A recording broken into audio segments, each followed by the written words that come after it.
In this video, I'm going to do nails for the most pickiest, for the most critique-oriented client I've ever seen, which is myself, and I'm going to use the smallest e-file. It's not even that small, I mean it's bigger than my hand, which is quite big by the way. Right, but wait until you see the unit, this is how it looks.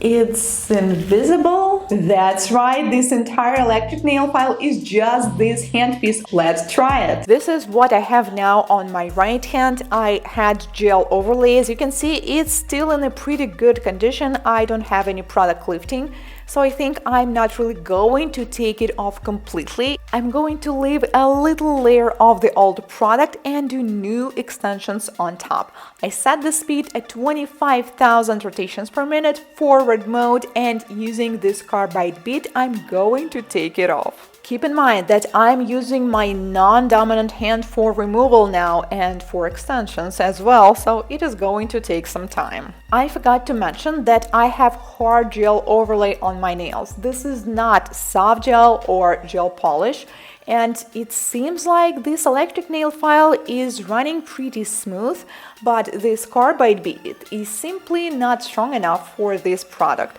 So it would have worked for gel polish, but for hard gel I need something stronger. Alright, now we're talking, and I also took my dust collector by Melodysusie, so I will not have any dust around me.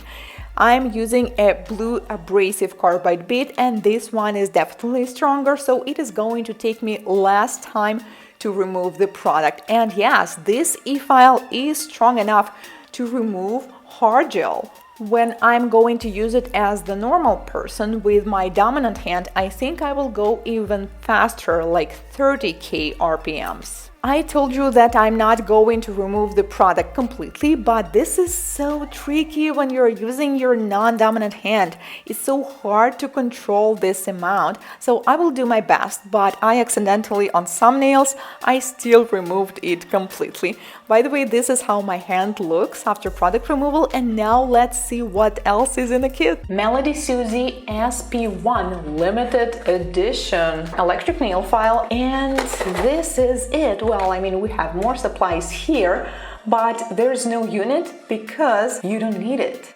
All you need to do is to charge the e-file, and once you have enough battery power, you just turn it on. Then you need to choose forward or reverse mode by clicking this button. Let's do forward. And then with this handle, you choose the speed. So let's do the maximum of 30,000 RPMs. Once you want to switch to reverse mode, you just click on the button, it automatically stops and switches to the opposite rotation. And once you're done, you can change the speed right here or turn it off to 0. And this is how you will see if there's enough battery power right now. 180 grit nail file. This is the cord you will use for charging. We have a pack of sand bands, a kit of diamond drill bits, and the mandrel for the sand band. This is brown leather case with Melodysusie logo. Wow, this is truly the smallest e-file I've ever had. Oh my god, we need to turn it off first just to make sure I will not accidentally turn on the rotation while it's in the case. And also we have 2 drill bits for removal, drum-shaped ceramic and carbide drill bits. Let's proceed with dry manicure and nail prep. I will need a diamond flame-shaped bit with red abrasive mark for it. Do not forget to secure it. And I will need the speed, which is 18,000 RPMs. First, I'm going to use forward mode. Working with the product when you do product removal or fills is one thing, but when you're working with natural nails or skin, or you do nail prep like I do now, you need to be extra careful because electric nail file, this one included, is quite a powerful tool, and if you will not use it correctly, you can actually hurt or damage your nail plate. So please be careful and do not press too much onto the nail plate. Our goal is to push back the cuticles instead and prep it. Then I switch to reverse mode and use the same speed, which is 18,000 RPMs, and work on the opposite side of my finger. Then I'm going to file off the surface shine using only the side which is 180 grit. Be careful, do not ever use 100 grit on your natural nails because this one is too harsh for them. And also I'm going to file them short because I decided to do soft gel extensions. This is one of the easiest and fastest way to do your own nails, especially with non-dominant hand. But this part, when you need to flash cure the tip before you fully cure it, requires an additional lamp. And I received this one by Melodysusie as well. Let's unpack it and see what's inside. Instruction manual and the lamp. I guess this is the cord to charge it. And wow, this looks like a mirror, like a makeup mirror or something. It's super small, flat, and very lightweight. Once we charge this nail lamp that looks like a spaceship from the future, then we open it up just like this. And if you turn it on by clicking this button, you will have a regular light. So once you need to flash cure the nail, all you need to do is just to slightly tap this part and it will turn to LED light. Once you're done, you can tap it again and it will be back to the regular light. I really like the design. It looks truly like something from the future, and at the same time it's so compact and lightweight. Let's find the perfect sizes of the nail tips for my nails. Make sure that they perfectly match from one side to the other, and I decided to do stiletto shape because I'm going to try one design and I will need some extra length for it. This design is going to be some kind of a 3D design, so it will go on top. That's why I decided to use nude colored tips, so I will have the background right away. Then I need to apply dehydrator, let dry, and base coat cure it for 30 seconds in LED, and I will apply a tip gel on the tip and then apply it on the nail. First I leave a little margin and then I slide towards the cuticle and make sure that this gel fills the entire area without any bubbles. Now let's cure it. First I turn on the lamp, tap, switch to LED, and you need to wait 10 to 12 seconds. It really depends on the kind of gel you're using. This one takes a little while. Looking good, and now let's fully cure it in the lamp and proceed. This lamp is so convenient to do flash curing because you don't even need to press any buttons, you just need to lightly tap it on the top. And I also really like that they have a regular light option because sometimes you need this additional light to see what is going on and to make sure that you do not have any bubbles underneath the tip.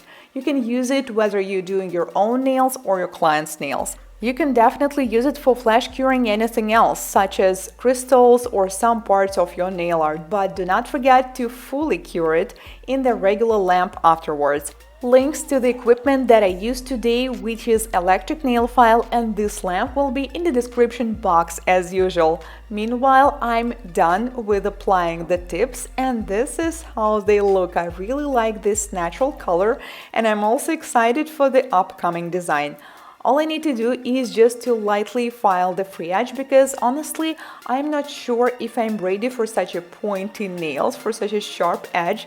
So I lightly file them so they will be a little bit more like almondy nails. Alright, now it looks so much better. Since I decided to keep the length, I didn't really make them much shorter.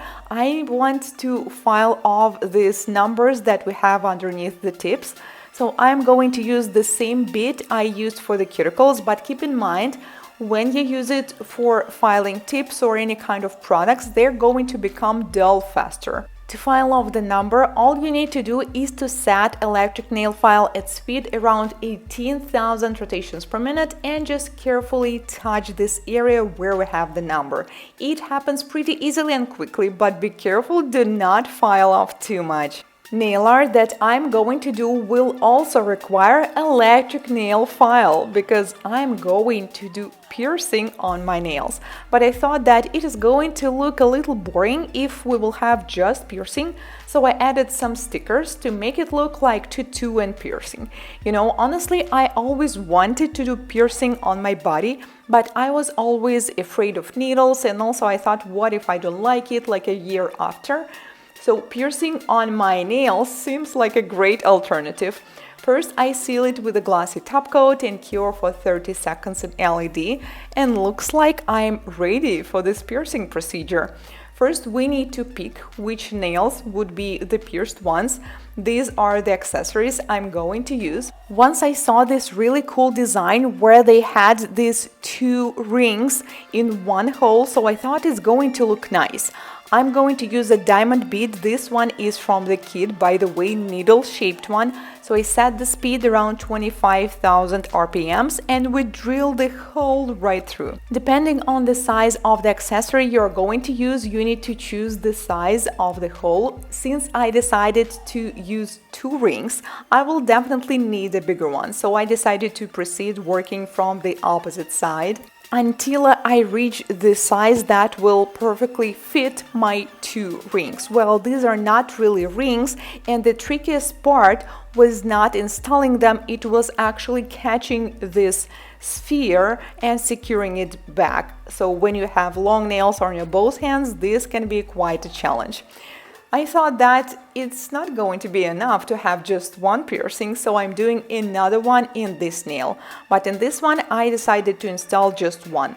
I didn't really like this one with the spikes, and it also didn't seem comfortable compared to this one. I really like this look and look forward to experiencing life with the piercing nail art, and I will let you know after a couple of days. Let me guys know what do you think, and have you ever tried nail piercing? Any tips on how to live with it?